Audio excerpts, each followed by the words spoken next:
आज हम आपके लिए लेकर आए हैं रविंद्रनाथ टैगोर की कहानी कंकाल। 1892 में लिखी हुई ये कहानी कहानी के अंदर कहानी की तर्ज पर लिखी गई है। एक समाज द्वारा प्रतिबंधित सीमाओं के भीतर रहने वाली युवा महिला का पर्सपेक्टिव देखने को मिलता है हमें। उस समय में विधवा होने के बाद स्त्री को समाज से लगभग काट दिया जाता था। उसका अस्तित्व नकार ही दिया जाता था। वो जीवित होती थी, लेकिन जीवन का कोई चिन्ह उसमें दिखता नहीं था। कहानी में एक भूत के प्रेम, जीवन और मृत्यु के बारे में दुखद विचार पता चलते हैं। इस कहानी का अंग्रेजी में 2 बार अनुवाद किया जा चुका है। अनुराग बासु ने 2017 में अपनी series stories bye Rabindranath Tagore में इसी कहानी को कंकाल के ही नाम से छोटे पर्दे पर उतारा था। चलिए सुनते हैं कंकाल। कथा कहानी काव्य के इस सफर पर आप हैं मेरे यानी मनीषा के साथ। हम 3 लड़कपन के साथी जिस कमरे में सोते थे, उसके पास ही की कोठरी में एक समूचा मुर्दे का ढांचा रखा रहता था। रात को खिड़की की हवा लगने से उसकी हड्डियों की खड़खड़ाहट सुनाई पड़ती थी। हम लोग उस समय पंडित जी से माघ काव्य और कैम्पबेल स्कूल के एक छात्र से अस्थि विद्या पढ़ते थे। हमारे अभिभावकों की इच्छा थी कि हम लोग सहसा सब विद्याओं में पारदर्शी बन जाएं। उन लोगों की इच्छा कहाँ तक सफल हुई है, यह बात उन लोगों को बतलाने की कोई ज़रूरत नहीं जो कि हमको जानते हैं, और जो हमें नहीं जानते हैं उनके आगे उनका न प्रकाशित होना ही अच्छा है। तब से बहुत सा समय बीत गया है। खोजने से भी इस बात का पता लगना कठिन है कि उस मकान से वह कंकाल और हमारे मस्तक से अस्थि विद्या कहाँ चली गई। थोड़े दिन हुए, एक बार रात को किसी कारण से और जगह स्थान न मिलने के कारण मुझे उसी कमरे में सोना पड़ा। अभ्यास न रहने के कारण उस कमरे में नींद नहीं आती थी। इधर उधर करवट बदलते बदलते गिरजे की घड़ी के सबसे बड़े घंटे यानी 9, 10, 11, 12 तक बज गए। कमरे के कोने में जो चिराग जल रहा था वह 5 मिनट तक झिलमिलाकर इसी समय एकदम बुझ गया। इसके पहले ही हमारे घर में 2-1 मृत्यु की दुर्घटनाएं हो चुकी हैं। इसी से इस दीपक के बुझने को देखकर सहज ही मृत्यु का स्मरण हो आया। जान पड़ा आधी रात को जैसे ही यह चिराग बुझ गया, ऐसे ही कभी दिन में और कभी रात में मनुष्य दीपक बुझ जाते हैं। प्रकृति के निकट दोनों घटनाएं एक सी हैं। क्रमशः उस कंकाल की याद आई। उस मृतक के जीवन काल की कल्पना करते करते सहसा जान पड़ा कि कोई चेतन पदार्थ अंधेरे में कमरे की दीवारों को टटोलता हुआ मेरी मसहरी के चारों तरफ घूम रहा है। उसकी चल रही तेज सांस का शब्द भी मुझे सुनाई पड़ा। वह जैसे कुछ खोज रहा है लेकिन उसे पाता नहीं। वह बड़ी तेजी से घर भर की जैसे प्रदक्षिणा कर रहा है। मैंने सोचा कि यह सब मेरे निद्राहीन गर्म दिमाग की कल्पना मात्र है। मुझे यह भी मालूम पड़ा कि मेरे ही मस्तक में जो खून चक्कर मार रहा है वही किसी के जोर से चारों ओर घूमने का भ्रम पैदा कर रहा है। लेकिन तब भी रोए खड़े हो आए। इस अकारण भय को जबरदस्ती दूर करने के लिए मैं कह उठा, कौन है? पैरों की आहट मेरी मसहरी के पास आकर रुक गई। मुझे यह उत्तर भी सुन पड़ा, मेरा वह हड्डियों का ढांचा कहाँ गया? उसी को खोजने आई हूं। मैंने सोचा, इस अपनी कल्पना की सृष्टि से डरने की कोई जरूरत नहीं है।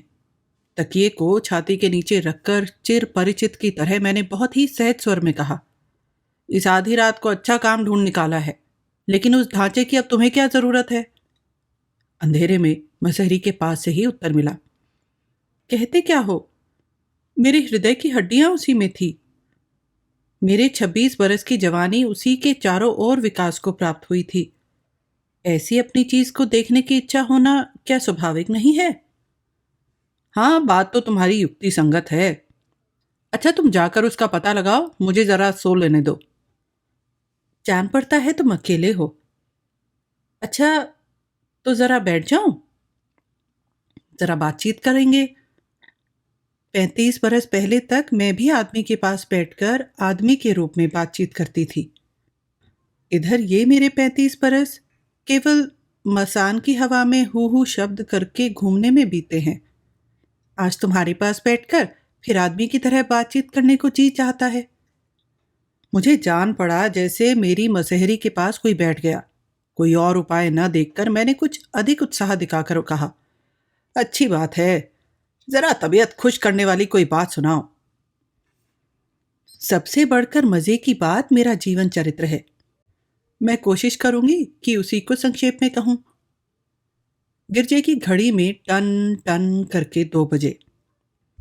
उसने कहा, जब मैं आदमी के रूप में थी और छोटी थी, तब एक आदमी को यमराज की तरह से डरती थी।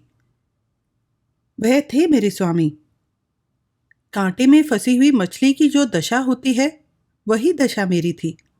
अर्थात मुझे जान पड़ता था कि कोई बिल्कुल अपरिचित आदमी जैसे एक कांटे में फंसाकर मुझे मेरे स्नेहपूर्ण जन्मभूमि जलाशय से घसीटे लिए जा रहा है। उसके हाथ से किसी तरह का छुटकारा नहीं दिखाई पड़ता। ब्याह के 2 ही महीने बाद मेरे स्वामी की मृत्यु हो गई। मेरे आत्मीय स्वजनों ने मेरे लिए बहुत विलाप और पश्चाताप किया।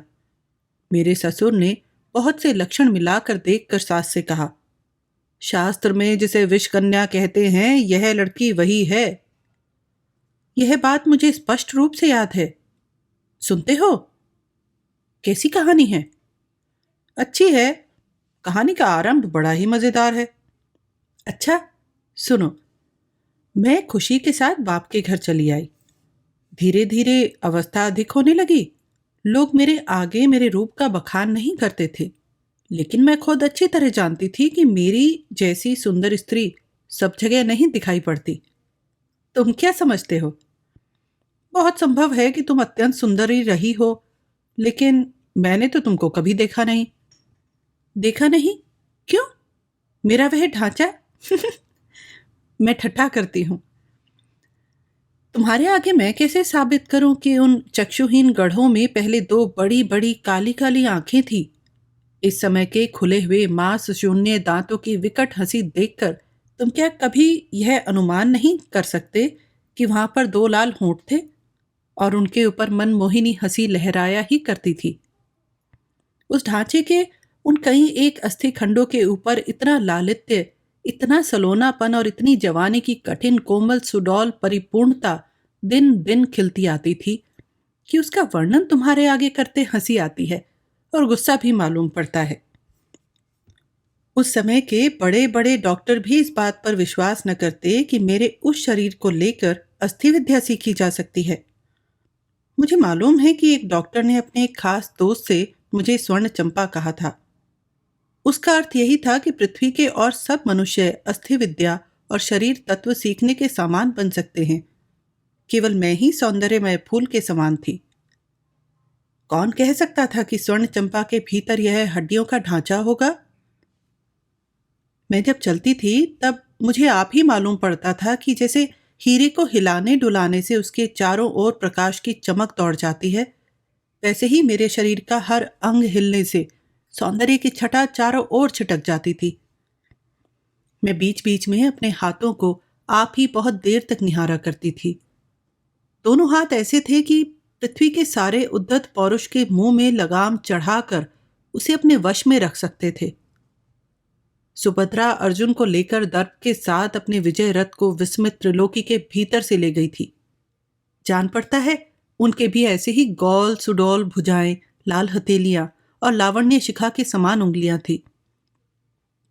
मेरे उस निर्लज आवरण रहित आभरण रहित चिरवृद्ध ढांचे ने तुमको जो बतलाया है वह बिल्कुल गलत है। उस समय कोई उपाय न था। मैं उत्तर नहीं दे सकती थी।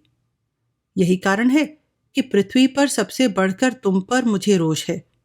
जी चाहता है कि अपने उस 16 साल के सजीव और जवानी की गर्मी से भरे हुए रूप को जरा तुम्हारी आंखों के सामने खड़ा करूं।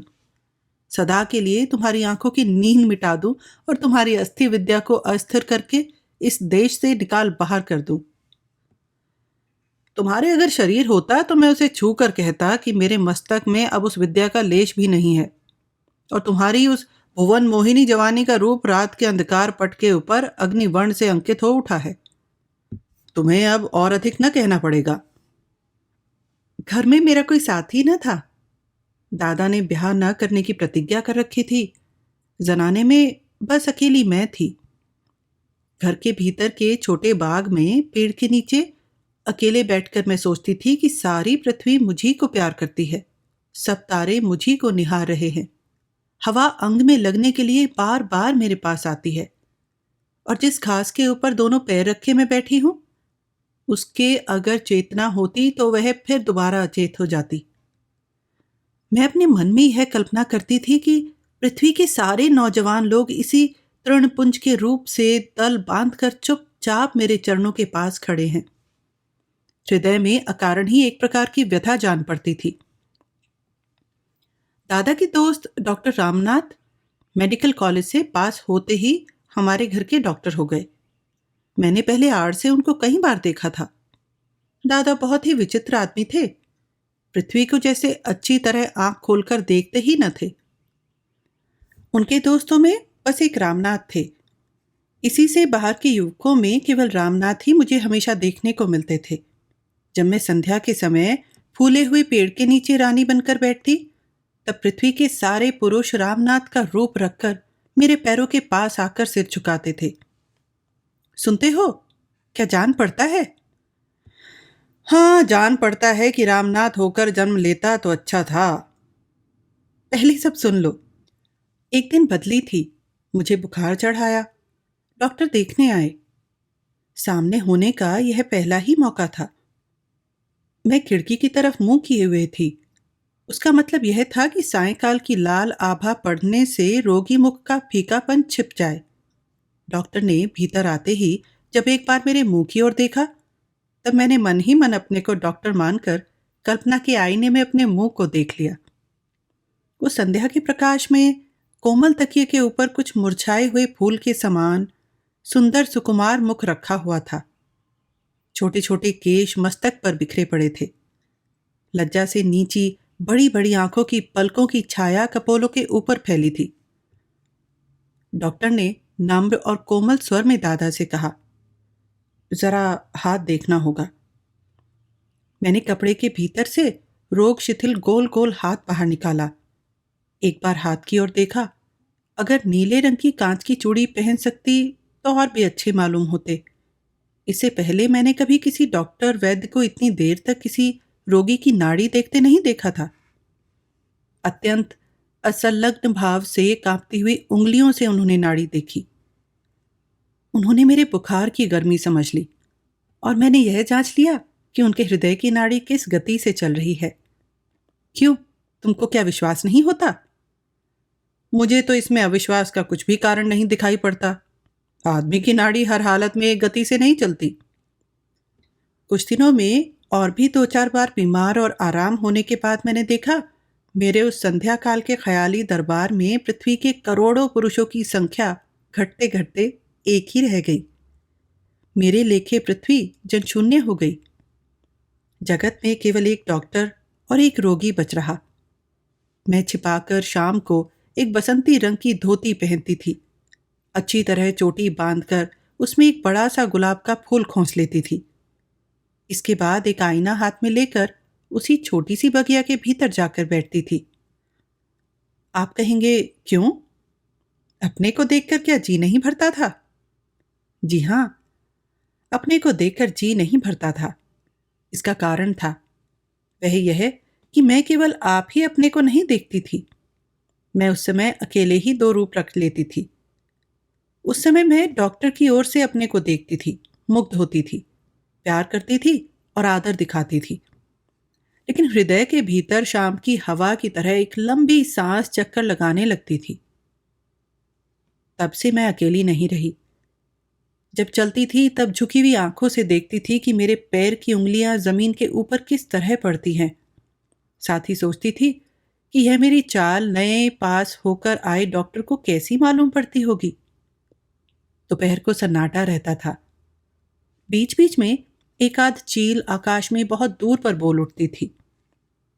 बगिया की दीवार के उस पार सड़क पर बिसाती सुरमा, मिस्सी, कंघी, चूड़ी की सदा लगा जाते थे। मैं एक सफ़ेद चादर बिछाकर उस पर लेटती थी। एक खुले हाथ को कोमल बिछौने पर अनादर के भाव से रखकर सोचती थी कि इस हाथ को इस अदा से किसी ने जैसे देख पाया, किसी ने जैसे दोनों हाथों से उठा लिया। कोई जैसे इस मेरे हाथ की गुलाबी हथेली पर एक चुंबन रखकर फिर लौटा जा रहा है। अच्छा, इस जगह पर अगर यह किस्सा खत्म हो जाए तो कैसा हो? कुछ बुरा ना हो, जरा अधूरा तो अवश्य हो जाएगा, लेकिन उसे अपने मन से सोचकर पूर्ण कर लेने में बाकी रात मजे में कट जाएगी।